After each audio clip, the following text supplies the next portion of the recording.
ایک British channel euro news نے بتایا ہے کہ بھارت کے سوشل میڈیا اکاؤنٹ سے فلسطین کے خلاف جھوٹی خبریں کیوں پھیلائی جا رہی ہیں۔ عربی پوسٹ نے کہا ہے کہ 100 سے زیادہ اسرائیلی فوجیوں نے غزہ میں اپنی آنکھیں کیسے گنوا دی اور کیسے اندھے ہو گئے۔ آج اس ویڈیو میں اسی پر بات کریں گے، لیکن اس سے پہلے میدان جنگ اور اس سے متعلق دنیا میں ہونے والی سیاسی اور ڈپلومیٹک سرگرمیوں کی تفصیل۔ اس دوران آپ نے اگر اس چینل کو سبسکرائب نہیں کیا ہے تو اسے سبسکرائب کر لیں اور بیل آئیکن کو کلک کرنا نہ بھولیں تاکہ آپ کو ہر نئی اپڈیٹ اور ویڈیوز کا نوٹیفیکیشن وقت پر ملتا رہے۔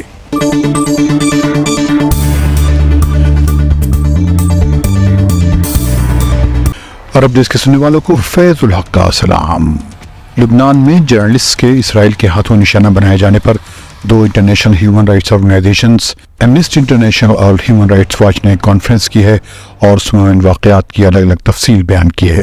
ان کے مطابق ساؤتھ لبنان میں جرنلسٹ پر حملے دراصل عام لوگوں پر اسرائیلی اٹیکس کا واقعہ ہیں۔ ان تنظیموں نے مطالبہ کیا ہے کہ 13 اکتوبر کو پیش آنے والے ان واقعات کی جانچ ہونی چاہیے کہ یہ وار کرائم یا جنگی جرائم ہیں، کیونکہ ان تنظیموں کو ان جگہوں پر جہاں ان صحافیوں کو نشانہ بنایا گیا ہے وہاں کوئی ملٹری ٹارگٹ ہونے کا کوئی ثبوت نہیں ملا ہے۔